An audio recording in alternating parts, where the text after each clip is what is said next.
vamos a hablar sobre un tema muy interesante.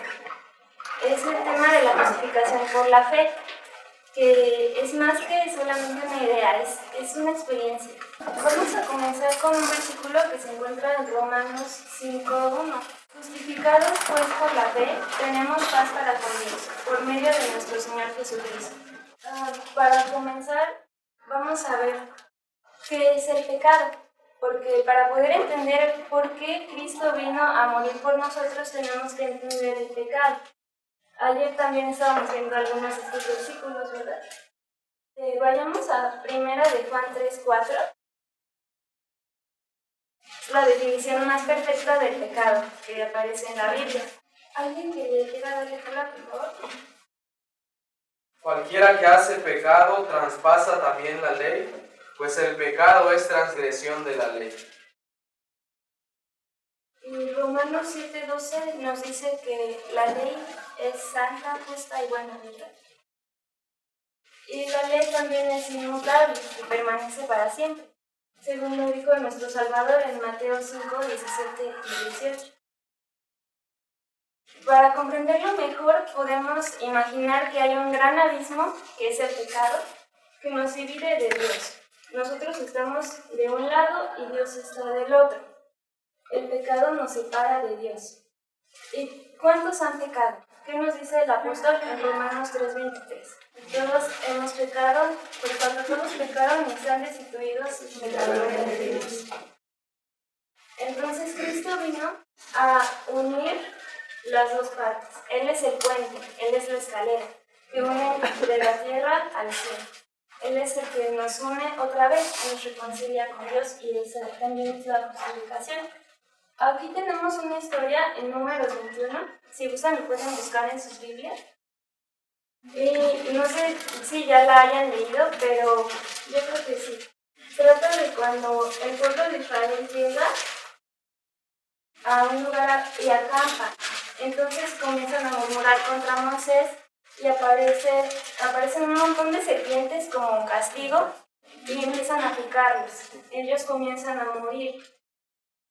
Entonces Dios le da una solución a Moisés y podemos ver en los versículos 8 y 9 qué es lo que Dios le manda hacer a Moisés.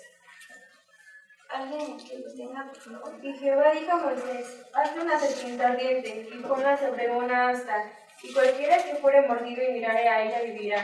Y Moisés hizo una serpiente de bronce y la puso sobre una asta, y cuando alguna serpiente mordía a alguno, miraba a la serpiente de bronce y vivía. La serpiente aquí simboliza a Cristo.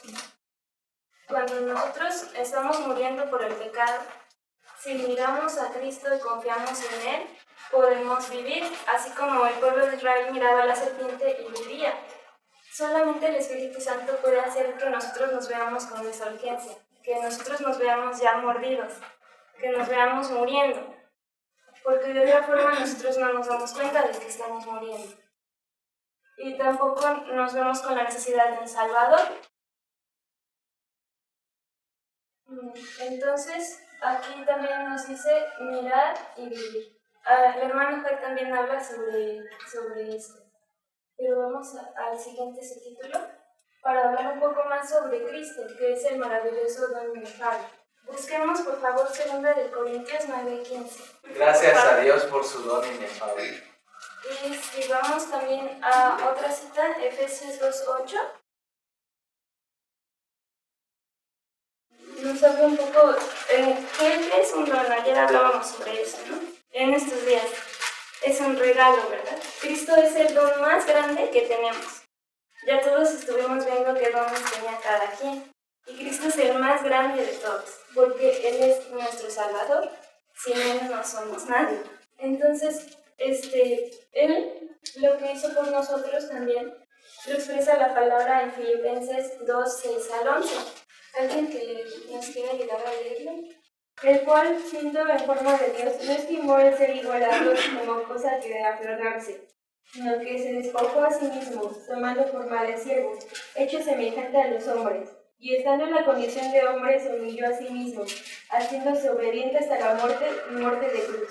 Por lo cual Dios también le exaltó hasta lo sumo, y le dio un nombre que es sobre todo nombre, El nombre de Jesús se doble de los que están en los cielos y en la tierra y debajo de la tierra, y toda lengua confiese que Jesucristo es el Señor, para la gloria de Dios Padre. Entonces, ¿qué es lo que hizo Cristo? Bajó y vino a hacerse hombre, se encarnó. Y también murió por nosotros. Y la muerte de cruz, la muerte más terrible que hay, porque también él sufrió, aparte de un sufrimiento físico, también tuvo una agonía mental, como nos dice el hermano en el Desierto de las Gentes. Y eso fue lo más grave, ¿no?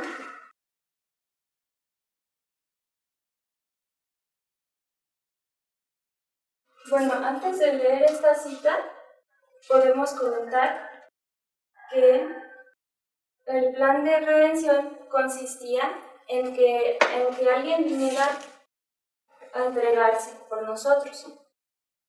Nadie más podía hacerlo más que Cristo, porque Él era el único que estaba a la par de la ley. Bueno, antes de pasar a este punto de la verdadera conversión, podemos meditar un poco en los sufrimientos de Cristo. Bueno, ustedes pueden leer en casa Isaías 53 detenidamente. Cuando vean todo lo que Cristo ha sufrido por ustedes y el Espíritu Santo les conmueva, podrán darse cuenta de cuánto nos ama Dios. Y pregúntense en ese momento, ¿qué puedo hacer yo por Cristo? Él lo dio todo por mí. ¿Yo qué le voy a dar? Lo que más puedo darle es mi corazón. Darle mi vida, darle todo. Porque Él lo dio todo. Entonces lo menos que podemos hacer nosotros es darle todo también. Ahora sí pasamos a este tema. Otro subtítulo, la verdadera conversión. Si alguien gusta leer esa pequeña cita. Debemos salir de la condición tibia y experimentar una verdadera conversión, o no llegaremos al cielo. La verdadera conversión. Si vemos en Romanos 8:16, hablando sobre el testimonio del Espíritu, nos dice: el Espíritu mismo da testimonio a nuestro espíritu de que somos hijos de Dios. Cuando nos arrepentimos verdaderamente de nuestros pecados, entonces el Espíritu Santo pone en nuestro corazón que somos hijos de Dios. ¿Cómo es ese testimonio?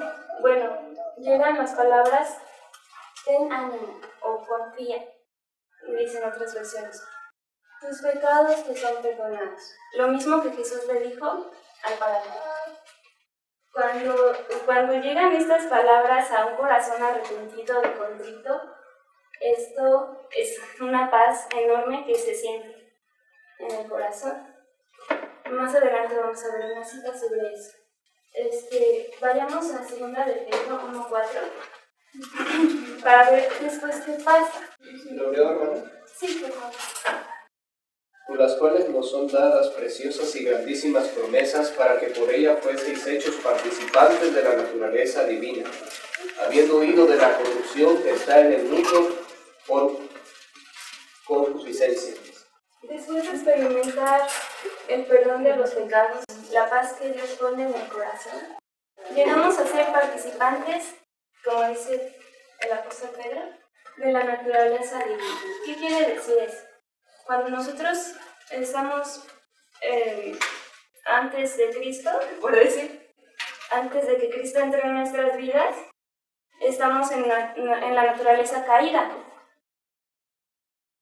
Cuando Cristo nos salva y nos reconcilia con Dios, entonces comenzamos a ser hijos de Dios.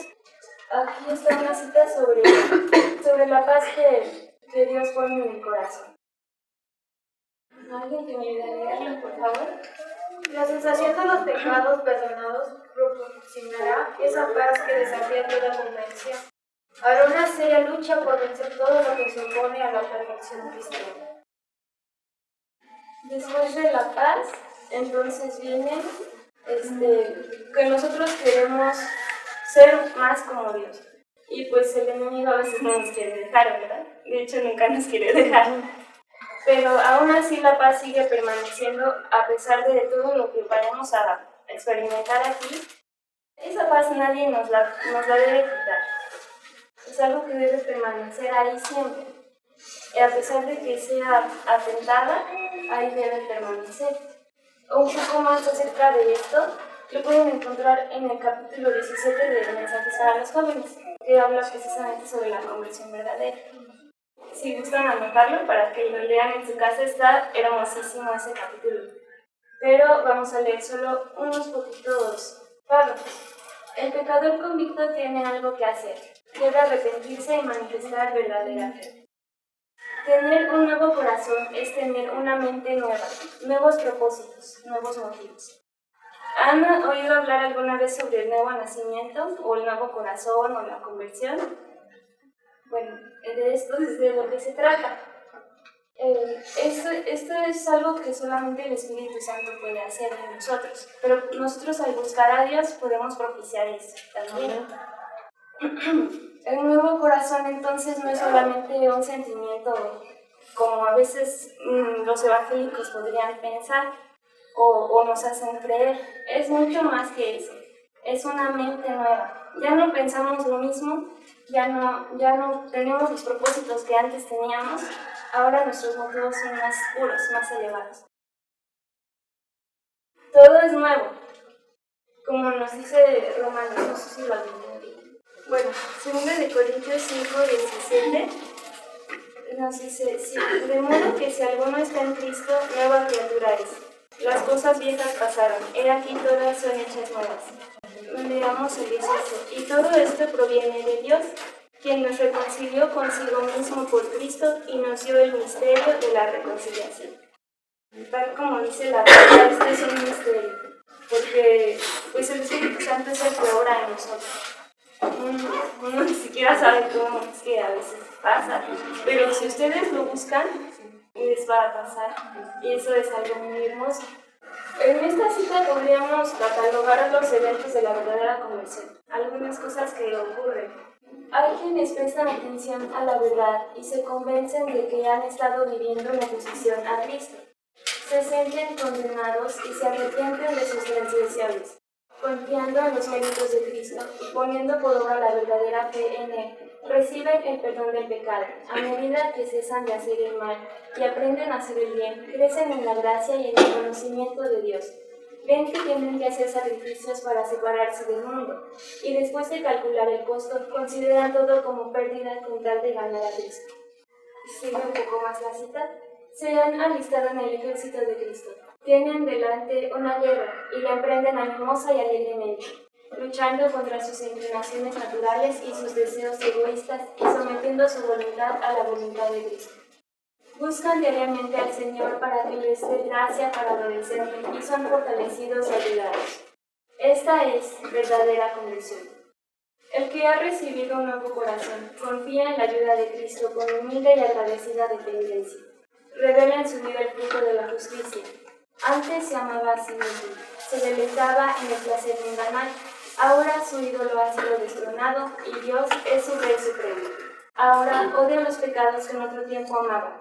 Sigue firme y resueltamente por la senda de la santidad. Cuando empieza la conversión, digamos que en el punto de la conversión es cuando empieza de veras la vida cristiana. Entonces empezamos a caminar en la santidad de Dios, queriendo obedecer sus mandamientos, queriendo guardar todo lo que Él nos dice que hagamos. Entonces, este punto es apenas el principio de toda una vida. Bueno, aquí está, pues en resumen, lo que estaba anotado en la cita. Primeramente nos percatamos de nuestra condición y sentimos la condenación. Después viene el arrepentimiento. Todo esto es obra del Espíritu Santo. Entonces confiamos en los méritos de Cristo y ejercemos fe en Él para el perdón de pecados. Después recibimos el perdón. Y ahí empezamos a crecer en gracia y en el conocimiento de Dios. y a separarnos del mundo, luchar en contra de las inclinaciones naturales y comienza también a morir el egoísmo. Buscar al Señor diariamente para obtener fuerza y andar en santidad. Bueno, no sé ustedes cómo lo vean, pero a mi parecer los últimos tres creo que van todos al mismo tiempo. Después del perdón del pecado, comienzan todos estos al mismo tiempo. Otra cita que el hermano nos comenta es aquí en Hechos de los Apóstoles. Este cambio en sí mismo es el milagro de los milagros. El cambio realizado por la palabra es uno de los más profundos misterios de ella. No lo podemos entenderlo, solamente podemos creerlo, como lo señalan las Escrituras. Cristo en vosotros, la esperanza de Dios. Es un misterio, como ya lo habíamos leído antes. Otra cita. Pero habiendo alcanzado esa experiencia, el cristiano no debe por lo tanto cruzarse de brazos conforme con lo que ha logrado. Cada día debe renovar su consagración. Cada día debe batallar contra el pecado. Los hábitos antiguos, las tendencias hereditarias a ser mal, se disputarán el dominio, y contra ellos debe siempre velar, apoyándose en el poder de Cristo para obtener la victoria.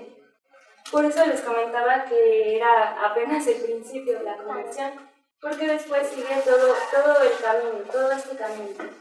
No podemos cruzarnos de brazos porque podemos perder lo que hemos ganado. Debemos continuar para poder aumentar más en la gracia. Aquí tenemos un ejemplo sobre la raíz y los frutos, porque encontramos que hay salvación por fe y también hay gente que cree en la salvación por obras. Nosotros podemos estar creyendo en esa salvación por obras sin siquiera darnos cuenta. Pero aquí tenemos un ejemplo. Nuestro Salvador dijo que así que por sus frutos los conoceréis, en Mateo 7:20. El fruto no hace que un árbol sea bueno o malo, solo da a conocer si el árbol es bueno o malo. Bueno, por ejemplo, en esta ilustración, esta es una plantita de jitomate. Lo sabemos porque aquí están los frutos, ¿no? Pero todo empieza desde abajo, desde la semilla. Todo empieza a germinar cuando está abajo de la tierra, en la oscuridad, en oculto. Y ya después va saliendo, va creciendo, hasta que llega a tener fruto. En Palabras de Vida del Gran Maestro, en este capítulo, también les recomiendo que lo lean. Habla acerca de cómo el Espíritu Santo trabaja en el corazón. Aquí pone el ejemplo de la levadura. ¿Cuántos de ustedes saben hacer pan aquí? Yo creo que la mayoría, ¿verdad? A ver, levanten la mano. Sí, la mayoría sabe hacer pan, muy bien. Cuando uno hace pan, ¿cómo trabaja la levadura? Hermano Abraham. Pues al parecer no pasa nada, pero después de un tiempo empieza la masa a hacerse grande.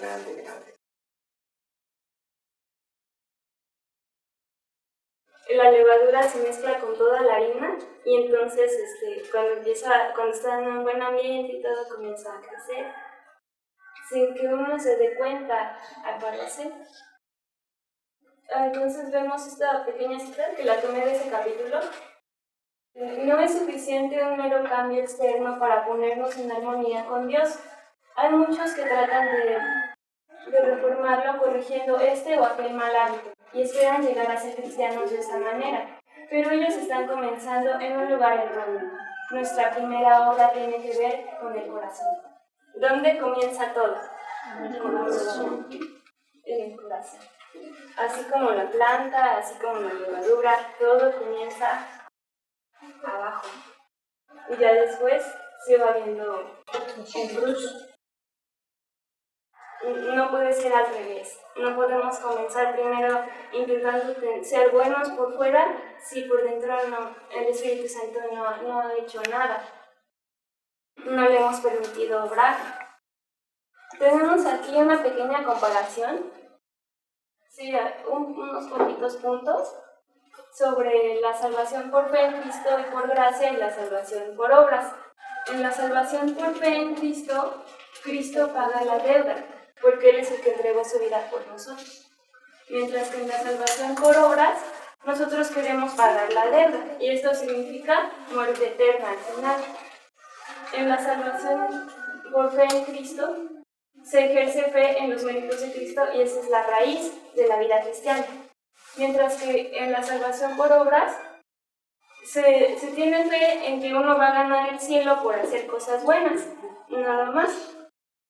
Y no se cree realmente que Cristo pueda expiar todos los pecados. En la salvación por fe, las obras son el fruto, mientras que del otro lado las obras son la raíz. De este lado la gloria es para Cristo, y de este la gloria es para uno mismo. Como habíamos leído en Efesios, me parece que para que nadie se gloríe, ¿verdad? Porque por gracia sois salvos. En la salvación por fe en Cristo hay arrepentimiento genuino, mientras que del otro lado encontramos la penitencia. ¿Y cuál es la diferencia? Bueno, cuando el hermano Pablo nos dice en el camino a Cristo que el arrepentimiento es cuando uno siente verdadera tristeza por el pecado y entonces decide abandonarlo, dejar de pecar, para no ofender a Cristo.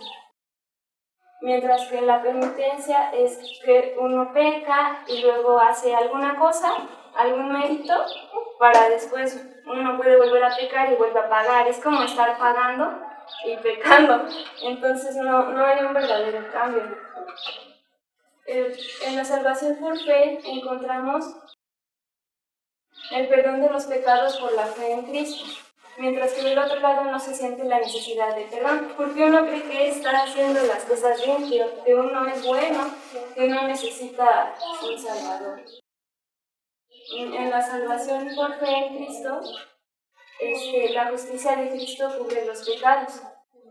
Y en la salvación por obras, la justicia propia procura cubrir los pecados. Uno trata de cubrir sus pecados con las cosas buenas, pero pues uno no puede cubrirlo, solamente Cristo. De este lado se experimenta un nuevo nacimiento, un cambio de corazón y de vida. Y del otro lado no se experimenta un cambio de corazón y vida. De este lado se siente una necesidad de Cristo como Salvador. Del otro lado no se siente. En la salvación por fe, el egoísmo comienza a morir y nace la humildad, mientras que del otro lado solamente uno encuentra ensalzamiento propio y orgullo. En la salvación por fe en Cristo luchamos con la fuerza de Cristo, porque Él es nuestro prometido que nos va a ayudar. Cuando estemos en necesidad, siempre va a estar ahí. Siempre, cuando estemos bien o cuando estemos mal, Él ahí está. Y del otro lado luchamos solos. En la salvación por fe en Cristo hay gozo y luz en la comunión con Cristo, y del otro lado solamente hay luz. Al final, en la salvación por fe en Cristo encontramos vida eterna, y en la salvación por obras, muerte eterna. Son solo algunos ejemplos, porque pues hay muchos más. Solo algunos ejemplos de la diferencia que hay entre una cosa y otra. No sé si recuerdan, en el santuario había un cordero, y ese cordero simbolizaba a Cristo. Entonces el cordero era el que tenía que morir en lugar del pecador, así como Cristo murió. Eso representaba todo el plan de salvación, pero después se convirtió solamente en formalismo, ¿no? Porque ya no vieron en ese cordero a Cristo, sino que vieron solamente las formas. Bueno, esta pequeña cita se encuentra en el conflicto de los siglos. La gracia de Dios en Cristo es el fundamento de la esperanza del cristiano, y dicha gracia debe manifestarse en la obediencia. Como vemos, es el fundamento, es la raíz, la gracia de Dios en Cristo. Esa es nuestra esperanza de vida eterna, de salvación. ¿Y qué es lo que debemos hacer nosotros en gratitud a la salvación? Bueno, ahora vamos a pasar a la segunda parte de la presentación, que va a ser un testimonio de un reformador, que en especial a mí me llamó mucho la atención, y se llamaba John Wesley. Él nació en 1703, más o menos, en la época que el hermano Rubén nos estaba comentando ayer. Sus padres habían sido de familias puritanas, pero después habían regresado al anglicanismo. No sé por qué razón, pero regresaron. Como decir regresar a la R, ¿no? No sé. Bueno, regresaron y entonces él creció con la fe puritana también, pero dentro de la iglesia anglicana. Su mayor anhelo era ir a América, porque era el Nuevo Mundo. Él quería ir a América a predicarle a los nativos, porque decía que quería que ellos supieran de Dios. Pero en el camino, era un viaje que duraba como unos 4 o 5 meses.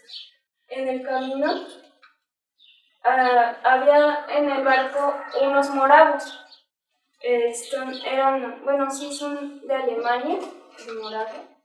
Eran los que habían creído en la fe de Lutero, en lo que él había predicado sobre la justificación por la fe. Entonces ellos creían en Cristo. Ellos eran diferentes. John Wesley lo notó desde un principio. Ellos hacían las cosas que los ingleses no querían hacer. Ellos hacían, por decir, el quehacer del barco, limpiaban. Hacían todas las tareas que los ingleses odiaban, ellos las hacían con gusto. También si los ofendían o algo, ellos no se ofendían. Si los trataban de hacer enojar, ellos no, y eso le llamó mucho la atención a John Wesley, porque ¿cómo es esto? No lo entiendo. En una ocasión, los moravos estaban en un culto a las 7 de la noche, en su culto vespertino, y estaban cantando cuando empezó una tormenta feroz. Todos los ingleses gritaban, y gritaban porque tenían mucho miedo, pensaban que se iban a morir. Y los moravos seguían cantando, ellos no tenían miedo. Y eso le llamó mucho la atención también a John Wesley, porque dijo, ¿qué no tiene miedo? Después que se terminó la tormenta, le preguntó a uno de ellos que si no había tenido miedo, y él le dijo, no. Y dijo, ¿y las mujeres y los niños no tuvieron miedo? Y él dijo, no, nuestras mujeres y niños no tenían miedo de nada. Ni siquiera se podían quedar de pie en la tormenta, de tan fuerte que era, ni siquiera podían permanecer de pie. Iban de un lado a otro, estaban a la merced del mar, en una tumba líquida. Debe de haber sido un sentimiento muy terrible pensar en morir allí, pero los moravos no pensaron eso. Los moravos sabían que Dios estaba al control de todo y que ellos, si morían ahí, pues morían por Cristo, ¿no? Como dice la Escritura. Si vivían, también vivían para Cristo. Pero ese fue un testimonio muy impactante para John Wesley, porque él dijo, yo fui a América para dar a conocer a Cristo y yo ni siquiera lo tenía. Fui a dar algo que no tenía. Él se sintió así y dijo, ¿cómo puedo conseguir eso? ¿Cómo puedo conseguir esa paz que ellos tienen? Esa confianza en Dios y cielos, que debe de ser muy difícil estar en una situación así de verse cara a cara con la muerte y no tener miedo, como que sí es muy impactante, ¿no? ¿Cómo alcanzar la confianza que tenían los moravos? Después que regresó de América a Inglaterra, su hermano estaba enfermo. Su hermano se llamaba Carlos, estaba enfermo de pleuresia, estaba en cama, pero él ya se había convertido, ya había encontrado a Cristo. Entonces le insistía a su hermano que fuera a las reuniones de los moravos, y él no quería, pero una vez sí fue. Y aquí el hermano White nos relata que dice, al regresar a Inglaterra, Wesley, bajo la dirección de un predicador moravo, llegó a una inteligencia más clara de la fe bíblica. Llegó al convencimiento de que debía renunciar por completo a depender de sus propias obras para la salvación y confiar plenamente en el Cordero de Dios que quita el pecado del mundo. ¿Qué es lo que él hacía? ¿Qué es lo que él hacía? Dependía de sus obras para la salvación. Él estudió en la Universidad de Oxford. Ahí se convirtió en un ministro de la iglesia oficial Y también era, bueno, sabía muchos idiomas y todo eso, pero eso de qué me sirve si yo no tengo esa paz, no tengo esa confianza que tienen ellos. Aparte también en la universidad hicieron un grupito de 5 integrantes con su hermano y otros hermanitos. Hicieron un grupo y le llamaban todos ahí como de burla, yo creo, les decían el Club Santo, porque ellos lo que hacían era hacer buenas obras, ayunaban mucho, como 3 días a la semana ayunaban, y eso era lo que él creía que lo iba a hacer salvo, ayunar y hacer buenas obras. Pero después se encontró que, en esta reunión encontró la verdadera fuente de la salvación, que es el Cordero de Dios. Aquí vemos su conversión, una de las partes más hermosas. Dice, en una reunión de la Sociedad Morava en Londres, se leyó una declaración de Lutero que describía el cambio que obra el Espíritu de Dios en el corazón del creyente. Al escucharlo, Wesley se encendió la fe en su alma. Sentí, dice, calentarse mi corazón de un modo extraño. Sentí entrar en mí la confianza en Cristo y en Cristo solo, para mi salvación. Y fue mi dada plena seguridad de que me había quitado mis pecados, sí, los míos, y de que me había librado a mí de la ley del pecado y de la muerte. Entonces, en ese momento fue cuando él comprendió que Cristo era el que lo salvaba completamente de todo. Y entonces también nos menciona la hermana White en este capítulo, pero no la noté, que antes las obras eran la raíz de su esperanza, de su salvación. Y después Cristo llegó a ser la raíz. Y las obras, siguió haciendo muy buenas obras, pero ya no fueron la raíz, ya fueron el fruto de esta experiencia. Durante toda su vida, después de ese momento, él predicó por toda Inglaterra. Él iba a caballo a todas partes. En su diario también nos cuenta cómo es que sufrió de muchísimas cosas, muchas tormentas de nieve, turbas, porque la gente y el enemigo, por supuesto, no lo querían. Entonces había muchas turbas que habían querido asesinarlo. Y un ángel, pues una vez, él dice que cree que fue un ángel que lo salvó de Saturno, porque ya estaba a punto de que lo mataran. Él siguió predicando la fe en Cristo, porque en ese entonces había una creencia que decía que los ricos eran los únicos que podían ser salvos y que los pobres no, que los ricos cualquier pecado que cometieran ya eran salvos, y que algo así como la predestinación, ¿no? Y que los pobres ya cualquier cosa que hicieran ya se iban a perder. Y entonces él fue a despertarlos, a decir, no, la Biblia nunca enseña eso. La Biblia dice que todos somos iguales delante de Dios y que todos somos herederos de la gracia y de la salvación, todos los que acepten a Cristo. No tiene que ver con raza ni con nada. La hermana Fatus dice, la vida de Wesley encierra una lección de incalculable valor para cada cristiano. Ojalá que la fe y la humildad, el ser incansable, la abnegación y el desprendimiento de este siervo de Dios se reflejen en las iglesias de hoy. Él murió a los 80 años, hizo muchos libros, hizo hasta diccionarios de francés, de inglés, porque era muy capacitado él. Y entonces él murió como a los 80 años, pero todo lo que ganó, todo ese dinero que ganó con sus libros, lo utilizó para la obra de Dios. Lo dio todo a la gente que lo necesitaba, y él solamente con lo que se quedó al morir era un abrigo viejo, una tetera y unas cucharas, y solamente. Pero también nos cuenta, eso está en el libro de biografías de grandes cristianos, que nos cuenta que lo que él ganó verdaderamente fue muchas almas para Cristo.